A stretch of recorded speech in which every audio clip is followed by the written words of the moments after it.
bem?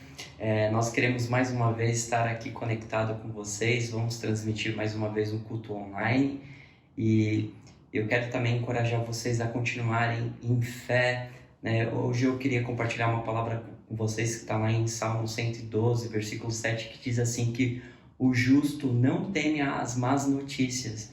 Então, na qualidade de justo, na posição de justo, eu quero encorajar você a se conectar com Deus, se manter conectado com o Senhor, com o seu coração cheio de esperança. Então, continue olhando para o Senhor, olhando para o alto, não tema as más notícias, se desconecte de toda notícia ruim e se conecte com o Pai. É isso aí. Tudo bem, igreja? Mais uma vez, separados fisicamente, mas unidos pelo Espírito. E eu creio que hoje vai ser mais um dia que você vai ser cheio da esperança de Deus, que a sua casa vai se encher mais da paz do Senhor. E aproveite e chame todo mundo aí para juntos nós adorarmos a Deus, sermos cheios de esperança, cheios das verdades de Deus. O mundo não pode te dar esperança, o mundo não pode te trazer as verdades de Deus, mas em Jesus vocês podem encontrar palavras de eternidade, né? Quando Pedro fala isso para Jesus, Senhor, para onde eu irei se só você tem palavras de vida eterna? Realmente, só em Jesus nós podemos encontrar as verdades eternas. Então se apegue a Jesus. E eu quero orar com você. Senhor Jesus, eu te agradeço porque você continua sendo bom. Eu te agradeço porque mesmo em meio ao caos, o Senhor enche o nosso coração de esperança, enche o nosso coração de alegria. Eu declaro agora sobre a casa dos teus filhos a paz do Senhor. Eu declaro sobre a casa dos teus filhos a alegria do Senhor, a esperança do Senhor. Eu ordeno agora toda ansiedade, vai embora. Nós rejeitamos toda ansiedade, nós rejeitamos todo espírito de medo.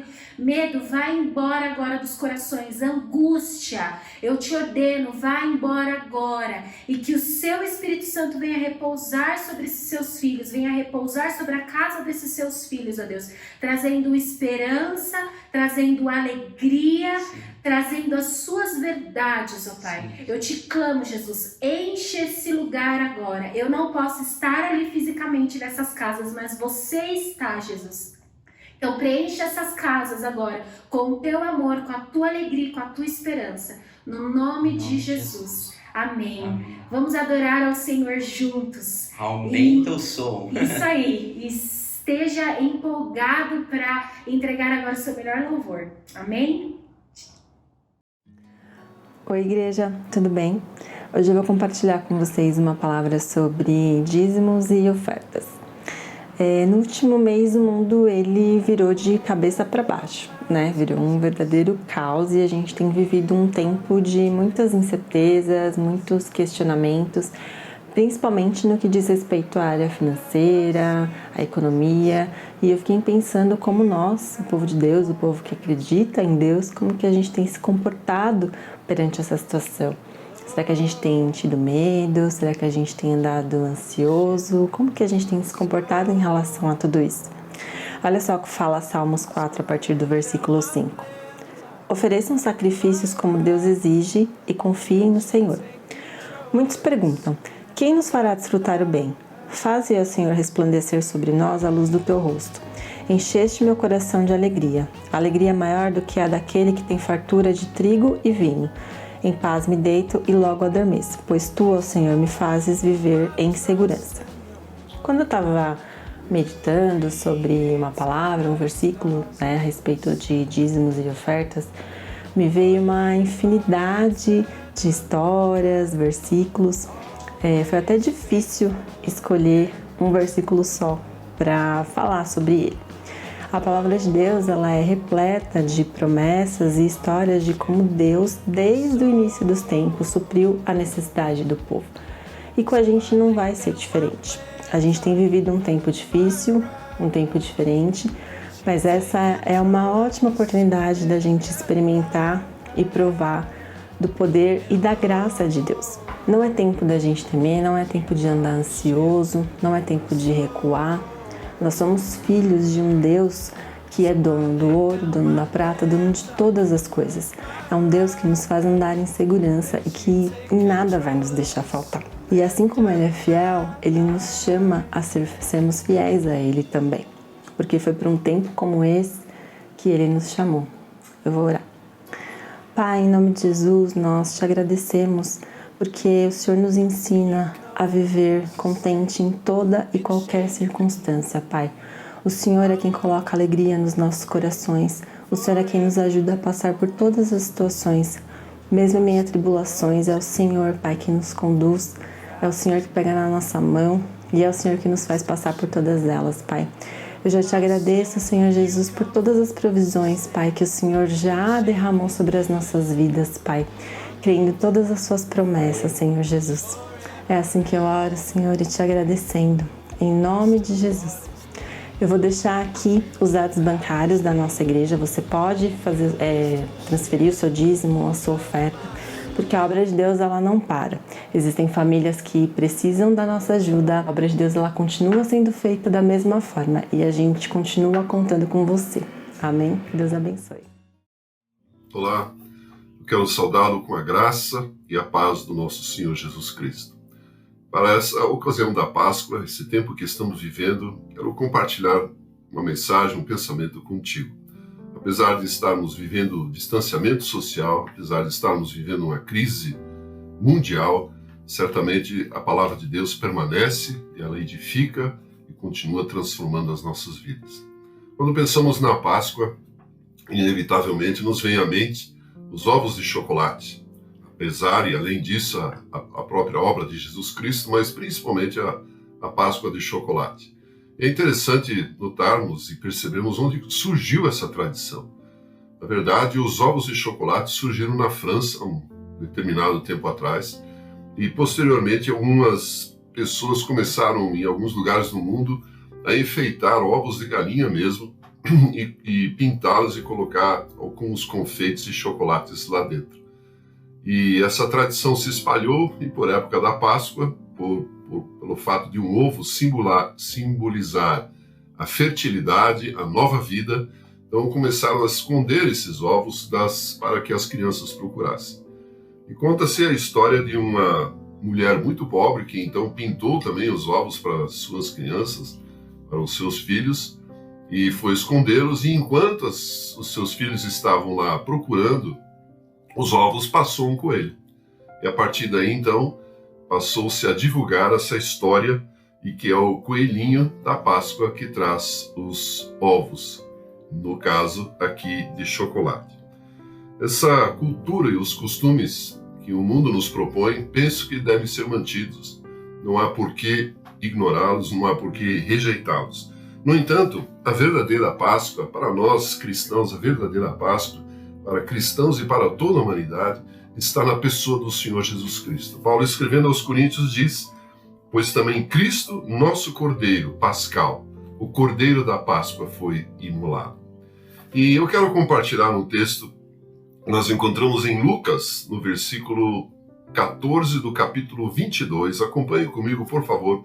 Lucas, capítulo 22, a partir do versículo 14, nos diz assim: chegada a hora, pôs-se Jesus à mesa e com ele os apóstolos, e disse-lhes: tenho desejado ansiosamente comer convosco esta Páscoa, antes do meu sofrimento.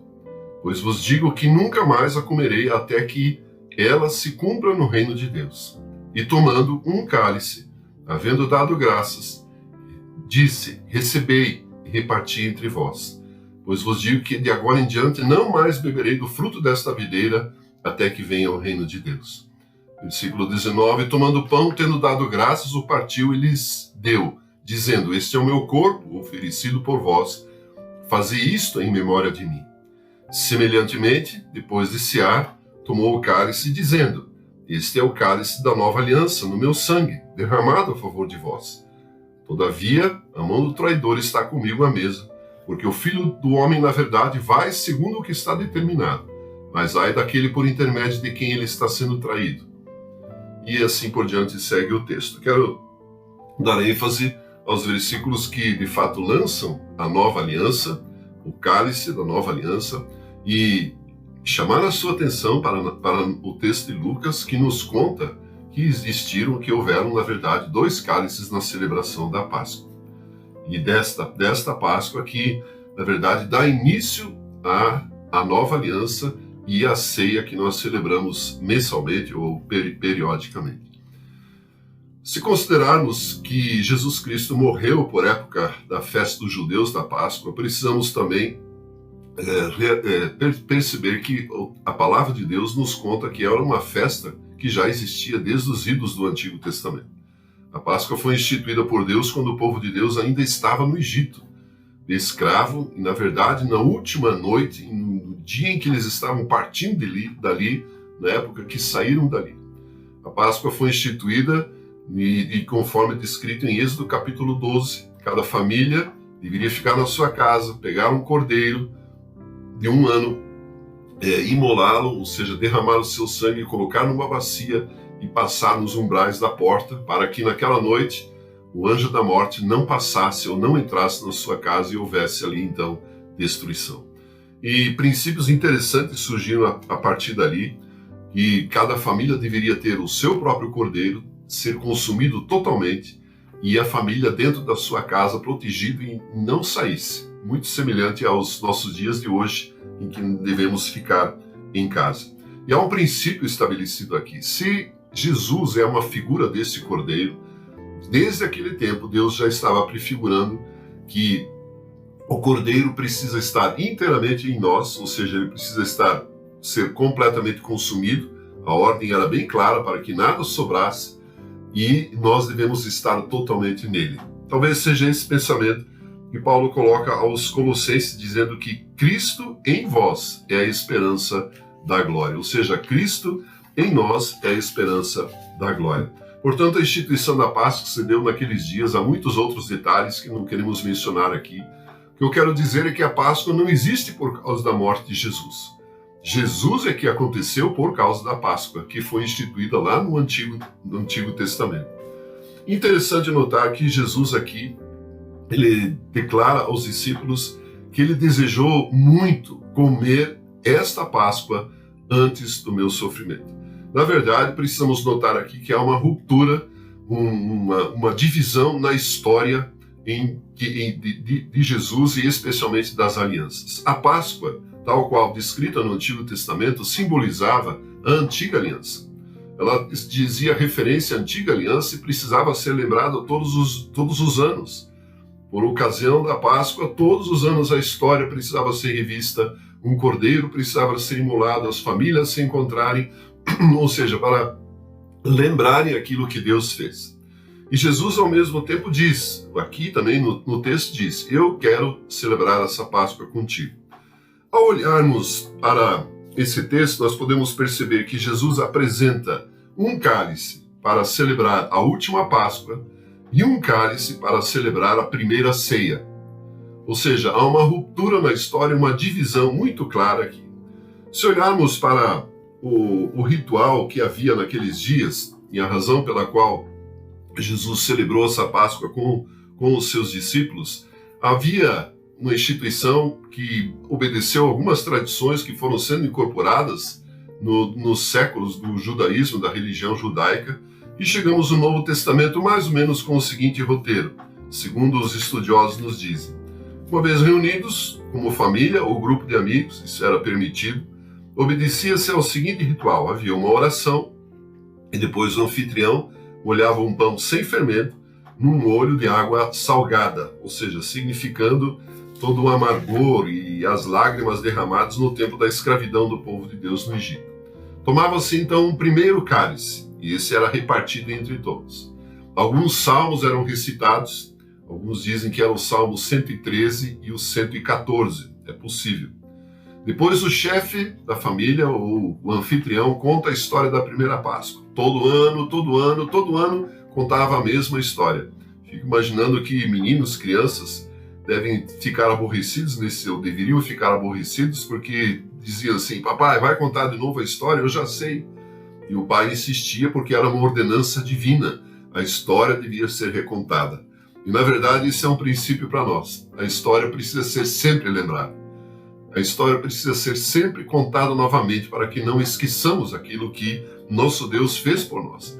Hoje temos a Páscoa na pessoa do Senhor Jesus Cristo e a sua história precisa ser sempre lembrada e contada. Depois, então, bebiam ali algumas gotas de água salgada em memória novamente das lágrimas derramadas por seus ancestrais e tomava-se um segundo cálice. Na verdade, a Páscoa toda tinha 4 cálices. Lucas menciona 2. Esse que ele disse lá, tomando um cálice, na verdade já o segundo cálice. E esse era então repartido entre todos ali.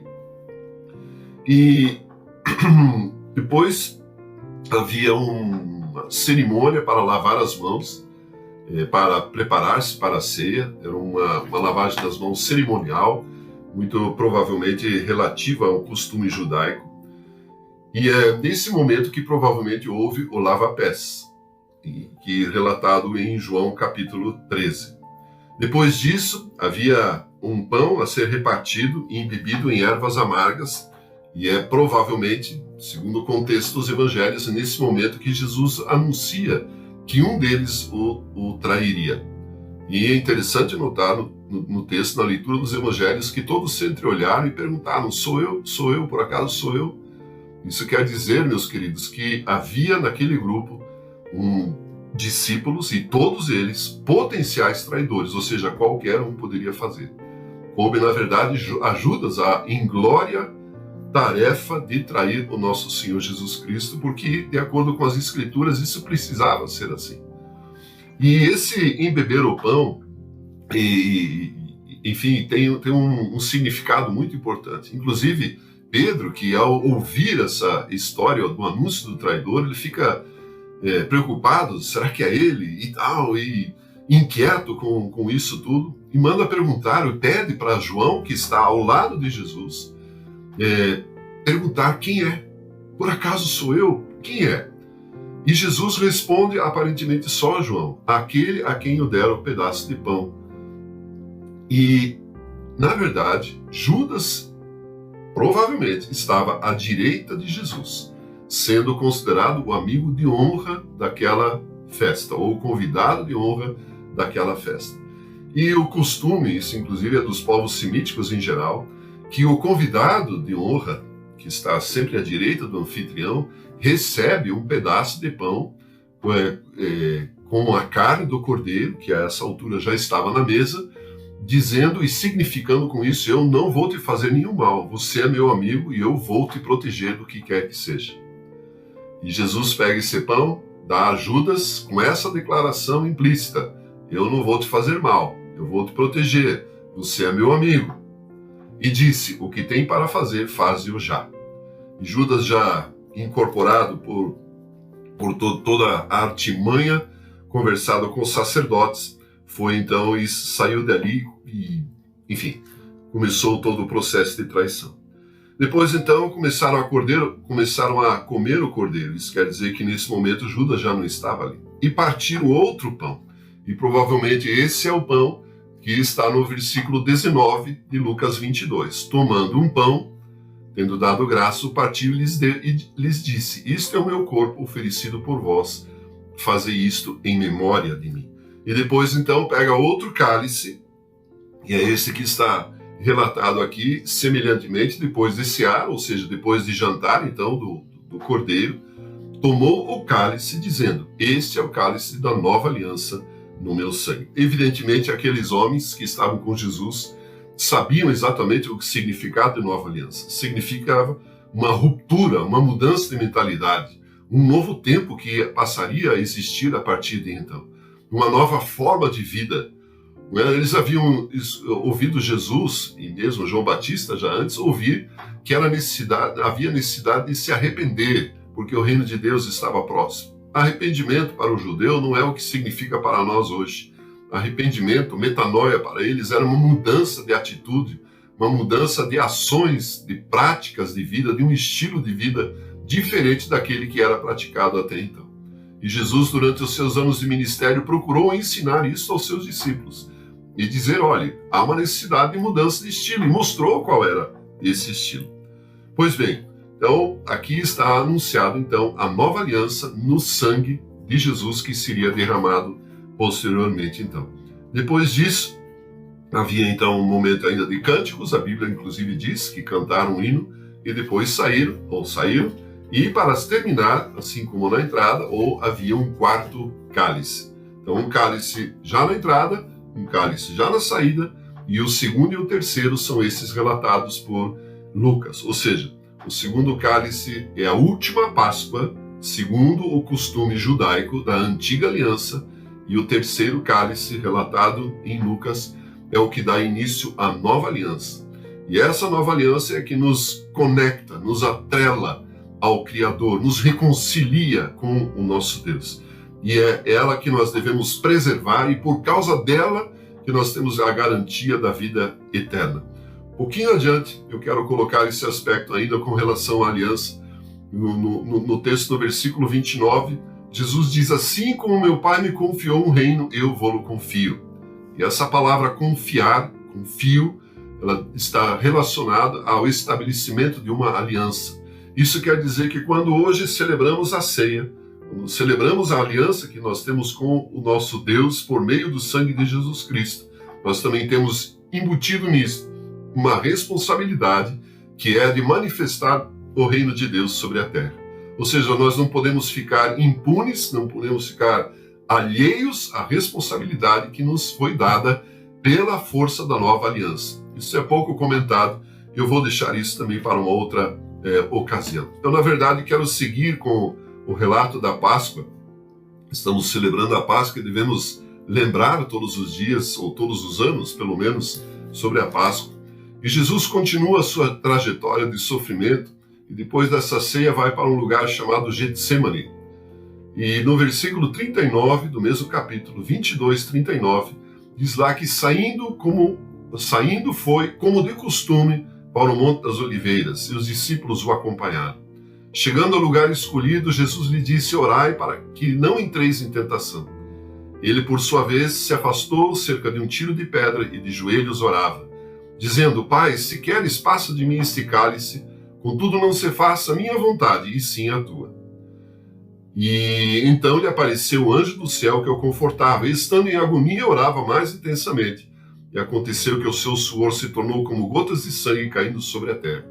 Levantando-se da oração, foi ter com os discípulos e os achou dormindo de tristeza. E assim segue o texto.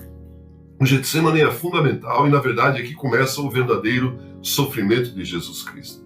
Eu já escutei muitas versões a respeito do motivo pelo qual Jesus se angustiou e motivo pelo qual ele derramou as gotas de sangue, resultados de um estresse violento. Eu tenho ouvi muitas opiniões a respeito e eu quero acrescentar mais uma. Jesus, na verdade, sempre soube que ele iria enfrentar o sofrimento da cruz.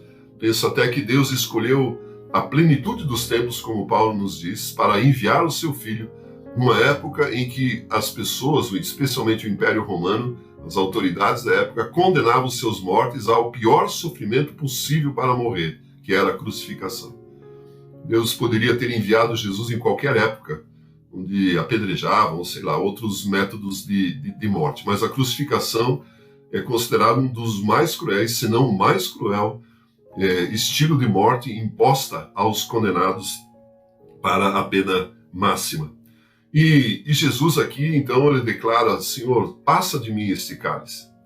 E eu penso, e isso é muito pessoal, você não precisa acreditar nisso, mas é uma convicção que calou meu coração um dia quando ouvi falar sobre isso, que Jesus não sofreu porque estava prestes a ser preso ou a morrer. Na verdade, ele sempre veio para isso.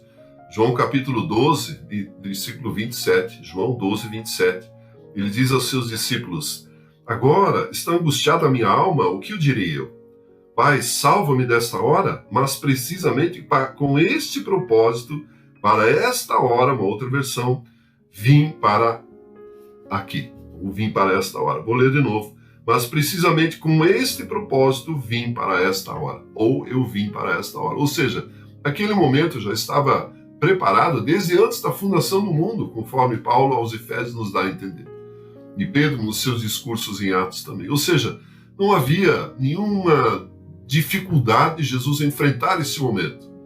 O que eu penso é que o que fazia Jesus sofrer, o que fez Jesus sofrer, porque dali a algumas horas, todo o pecado, todos os pecados de toda a humanidade, passado, presente e futuro, seriam postos sobre o seu corpo. E esta decisão, ou estes pecados, não poderiam contemplar a face de Deus. Ou seja, Jesus com os nossos pecados, pregado numa cruz, teria necessariamente de enfrentar o afastamento do Criador do Universo, do Deus Todo-Poderoso, do Pai do Senhor Jesus Cristo, por algum momento, até que o perdão fosse consolidado. Ou seja, o que angustiava Jesus Cristo era o iminente afastamento da comunhão, da presença do seu Pai naquele momento e naquela obra da cruz. Isso era necessário e era, na verdade, o maior sofrimento que Jesus deveria passar. A dor física, isso passaria porque ele logo morreria. Mas o afastamento de Deus, da comunhão com o Pai, isso o fez sofrer. Talvez não seja assim, mas é o que eu penso, que isto realmente o angustiava. O texto segue, a história segue, Jesus Cristo é então preso, e no capítulo 23, eu quero destacar aqui alguns textos, capítulo 23, versículo 33, já é o momento da crucificação. Eu quero sugerir que toda a história da crucificação e ressurreição seja lida nessa época da Páscoa. Ela é muito interessante, precisa ser lembrada.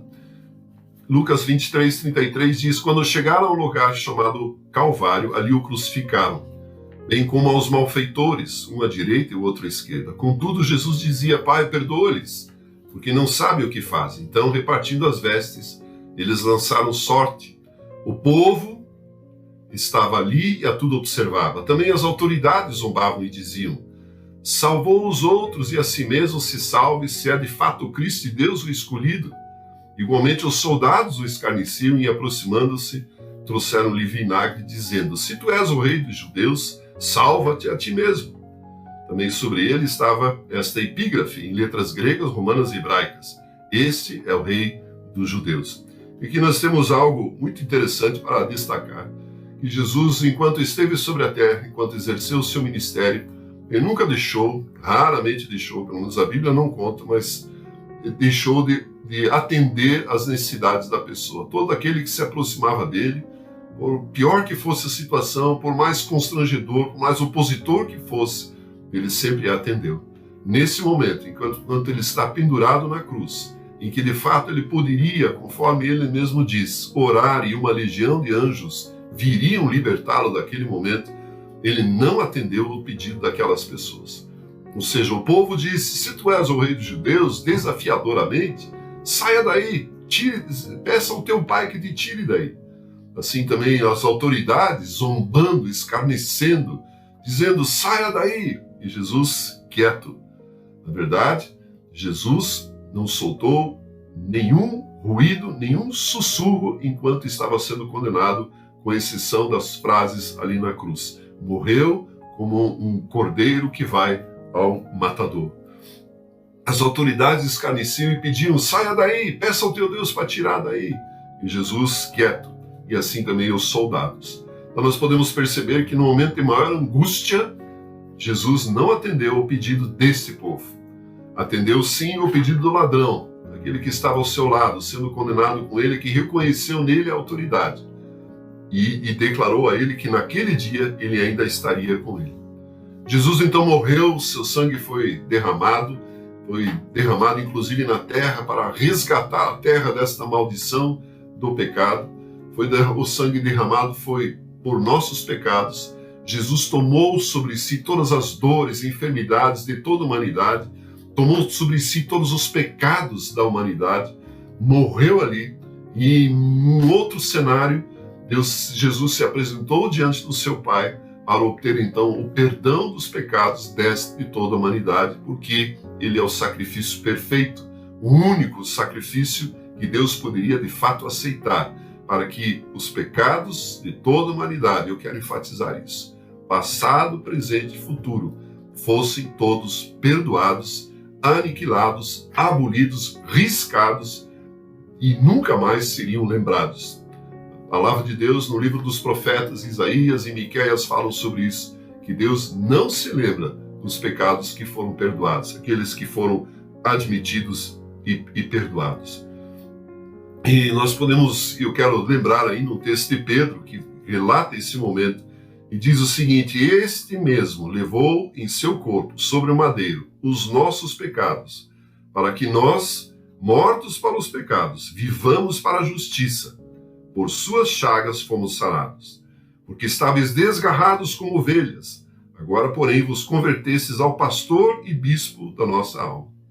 Interessante Pedro usar essa expressão, ovelhas desgarradas. E uma ovelha, ela na verdade não tem capacidade nenhuma, sozinho, de achar comida ou bebida ou o caminho para casa. Ela é muito frágil, muito dependente do seu pastor. E é esta figura que a Bíblia usa para nos aliançar, para nos aliar no relacionamento com o nosso Deus. Isso está, o texto que eu li é 1 Pedro, capítulo 2, versículo 24, 25, uma declaração muito pessoal de Pedro que experimentou exatamente isso. Mas o momento glorioso da Páscoa é, na verdade, a ressurreição de Jesus. E aí nós chegamos ao capítulo 24, versículo 1 do Evangelho de Lucas. Lucas 24, 1 diz: mas no primeiro dia da semana, alta madrugada, foram elas ao túmulo, levando os aromas que haviam preparado, e encontraram a pedra removida do sepulcro. Mas ao entrarem, não acharam o corpo do Senhor Jesus. Aconteceu que, perplexos a esse respeito, apareceram-lhe 2 varões com vestes resplandecentes. Estando elas possuídas de temor e baixando os olhos para o chão, eles lhes falaram: por que buscais entre os mortos o que vive? Por que buscais entre os mortos ao que vive? Ele não está aqui, mas ressuscitou. Lembrai-vos de como vos preveniu estando ainda na Galileia. Ele não está aqui, mas ressuscitou. Ou seja, o sepulcro está vazio, a morte foi vencida, o pecado foi vencido. Talvez isso para nós não seja revestido da importância suficiente quanto isso de fato é. Pense que o pecado, ele gera a morte, tem como consequência a morte. Se a morte foi vencida na pessoa do Senhor Jesus, que carregou consigo todos os nossos pecados, isso significa que não há mais penalidade para o pecado e não há mais a consequência do pecado, que é a morte. Ou seja, ela foi vencida.